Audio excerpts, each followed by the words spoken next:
What up, y'all? Chargers Truth. They're coming to you Wednesday, February 12th. Super Bowl just, finished. This whole season just finished. Chiefs just lost to the Eagles like 40 to like 24, something like that, 22. It wasn't a very good game, but I think, I really don't like to root against teams, but I didn't really want to see them win the three-peat. I know it's kind of petty, sounds kind of weak to say. I really only just try and root for the Chargers, but didn't really want to see their three-peat, but today, I'm here to go over the Chargers. We're going to do a season review now that the season is over. Talk about what are our priorities this offseason, like our free agents. What are we going to do with that? How are we going to build our roster? How did this, where are our strengths, where are our weaknesses, and just pretty much an offseason preview. Here I'm drinking a glass of wine, so cheers. So first off, Chargers just went 11-6 after like a 5-12 season. Huge improvement. The roster, we had let go of so many good players. We really did far exceed expectations with Jim Harbaugh, Greg Roman, and Jesse Minter, and the rest of the coaching staff and the entire organization. Huge jump to go to 11-6. This was a different looking Chargers team, even with Justin Herbert. We all know that he was lacking weapons, lacking star power, lacking a lot of things, but the team showed a lot of heart. They played together. It seemed like they were very motivated. Obviously we're not there yet. Clearly, we got exposed a few times this season. Yes, of course, against the Houston Texans in the playoff game, Herbert threw 4 interceptions. Season ended very, poorly, bad for us. We got beat in pretty much every single aspect of the game. Beat at like every single position. Only McConkey was able to do anything. Again, exposing us, just showing that we're really not there yet, but we are headed in the right direction. This was a great step. We also got exposed by the Tampa Bay Buccaneers, 40-17 in this game. This was like week 11 or something like that, week 12. If you remember, 40-17, we got absolutely demolished. They had 506 total yards. We had 206. Just an absolute domination. So, we saw that there was cracks with this team. We weren't going all the way. We didn't have high expectations in the playoffs. We thought maybe we could beat the Texans and then see what happens, but the team was just not good enough. Not yet. It seems like our best win, I would say, was against the Cincinnati Bengals when we beat them, 34-27, close game. These were two teams fighting for playoff positions. We ended up making it. Bengals ended up missing it. Super nail-biter, came down to a Hail Mary that we were able to defend. My favorite game of the season, that was it, against the Cincinnati Bengals. Now going on, going to the team stats, how we did. We had the top points against defense, the number 1 points against defense. We were 11th in terms of yards on defense. Great defense. Anytime you see a number 1 on your team stats, that is just great. Jesse Minter did a great job. We had the 11th top scoring offense. Of course, this offense didn't look very flashy or anything like that. We were 20th in yards, but we were scoring. We were playing team football, complementary football. Obviously, the defense was a little bit better. We were, 19th in pass yards. 19th in pass yards, 17th in rush yards. That's not very good on offense. I mean, it's just below average. It's almost average, but below average. On defense, pass defense, we were 7th. And rush defense, we were 14th. So, yeah, defense was playing good. Still are missing a lot of things, but that's where we stood. Kind of, good defense, complimentary team, but kind of mediocre still. Main point of this is that we have a lot of work to do in this offseason. We have $63 million worth of cap space. We have a lot of free agents here. I think that, of course, everyone is going to be talking about the top priorities of this team is going to be, of course, get him a receiver, get him a tight end. Yeah, that would be great. We're really missing that star power, that those weapons on the outside. If I wanted to be a mainstreamer, I would just spend this whole entire time talking about that, but there are far bigger and more important things in football than just getting a receiver, just getting a tight end to catch passes. Football is about at the essence, it's about size, strength, physicality, and aggression. You need to beat you need to beat your opponent in the trenches through physicality and aggression first. If you can't do that, you're not going to do anything. The Tampa Bay Buccaneers destroyed us through size, strength, physicality, and aggression. The Texans also beat us through size, strength, physicality, and aggression. I think that our top priorities this offseason, first of all, get a running back, a stud running back to actually help J.K. Dobbins. Re-sign Dobbins and get him a top, top 3 rounds. Need to get a running back, someone to really take the pressure off Herbert. If you let Dobbins go, you are pretty much absolutely needing to draft a running back high. You cannot let Herbert carry the team on his back, and Dobbins is injury prone. Get Dobbins a stud, 2-headed partner or whatever to pair with him and share the load. Gus Edwards had a 3.6 average, wasn't that good. Vidal, the last fifth round running back from last year, had 3.6 average, not very good. Cannot rely on these guys. You need to run the ball. Next, yes, I would agree. Get Herbert some weapons, receiver or tight end, wherever, free agency, draft, whatever. When the draft falls, you go best player available, but you need to target your positions of the most need.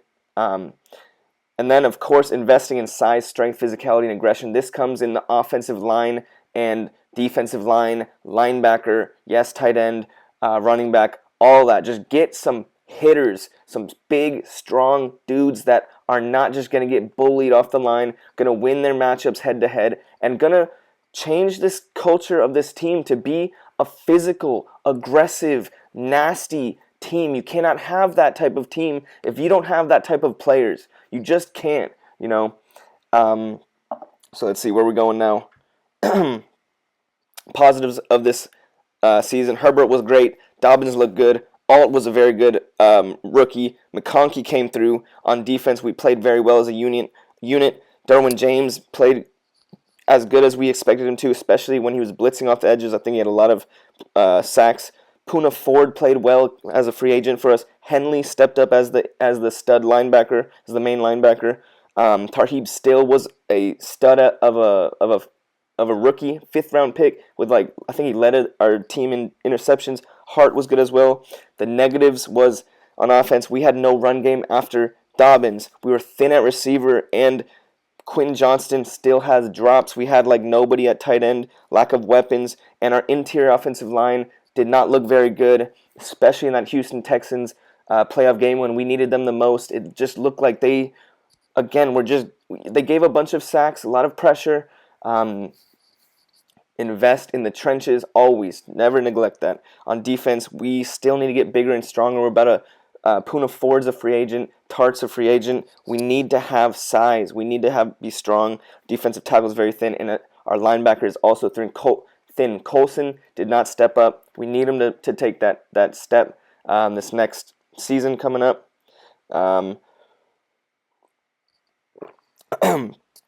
going through this pretty quickly, but this we're going to show you right now. I'm going to show you where our team stands right now.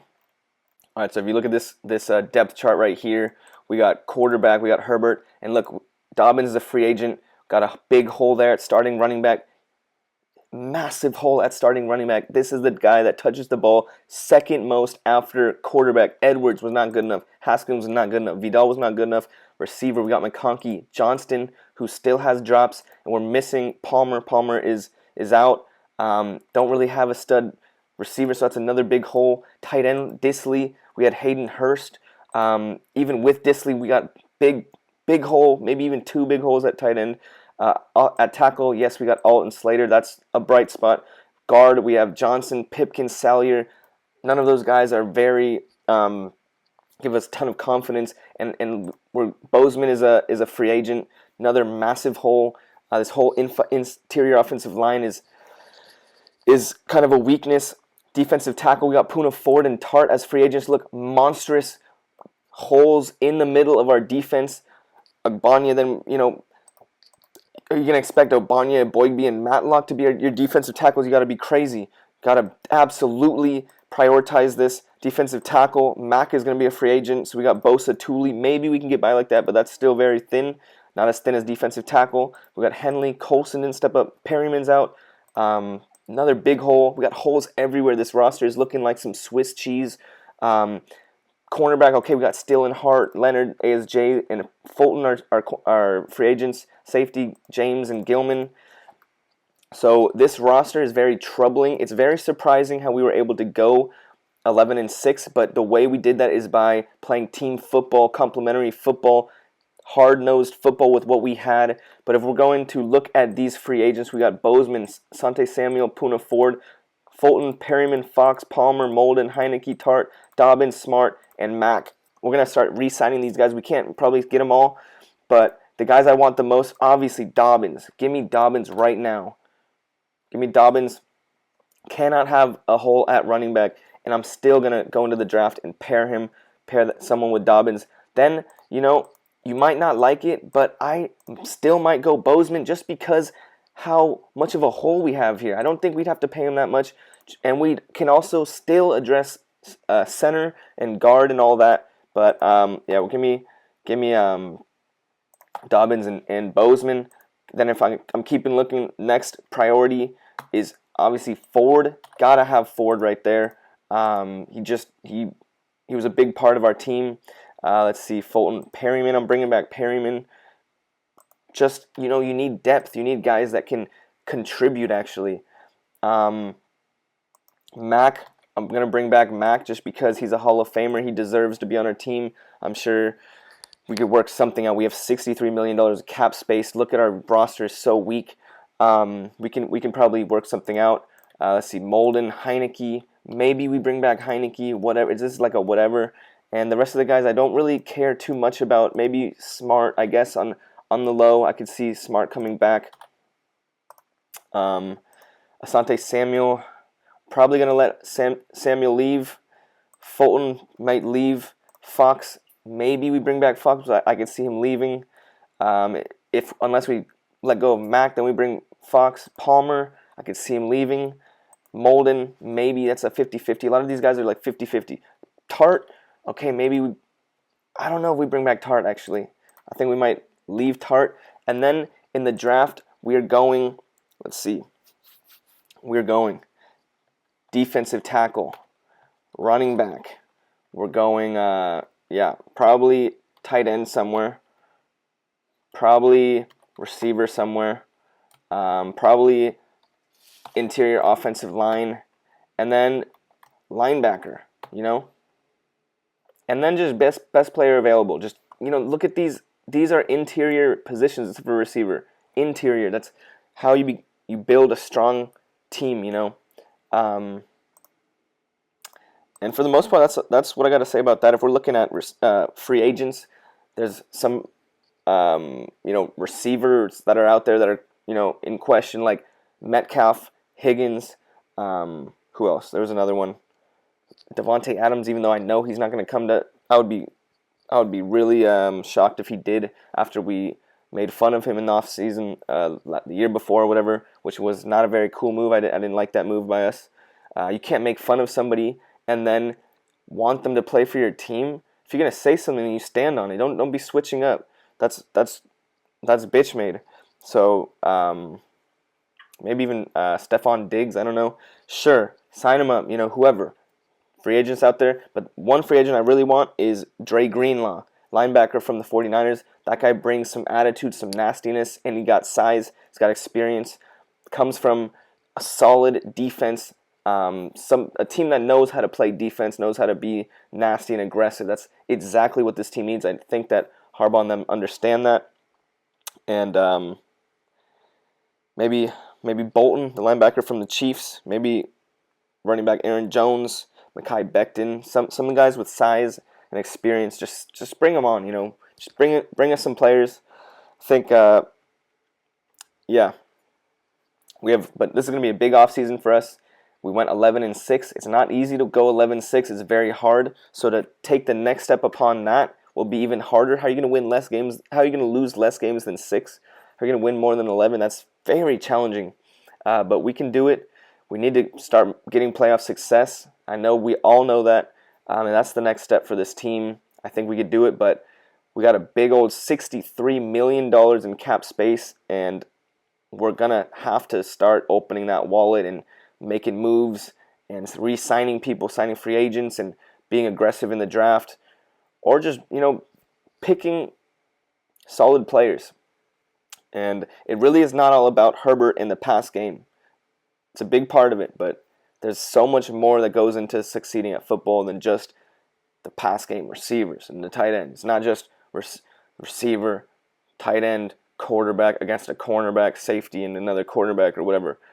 There's more players, I would say, in the box than outside the box. At least equal. I don't know.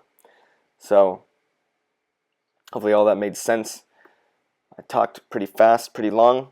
We're up here at almost 17 minutes. Chargers Truther. Let me drink this wine.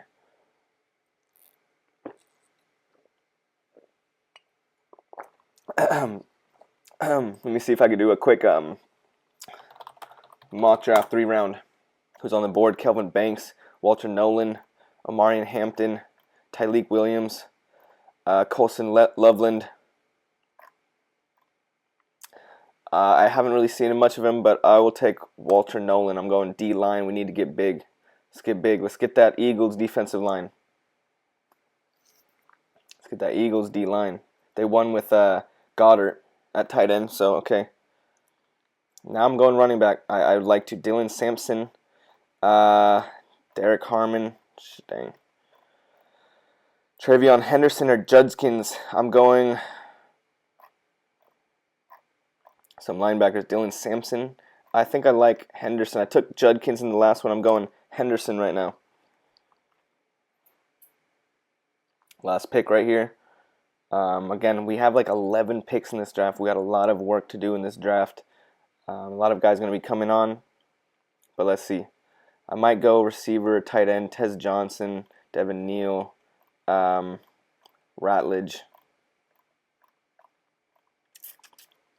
It's tough. Tight end Gunnar Helm, Mason Taylor. It's a tough call, but I might go a Ratledge. It's a tough call. I'm going Ratledge. D-tackle, running back, offensive line.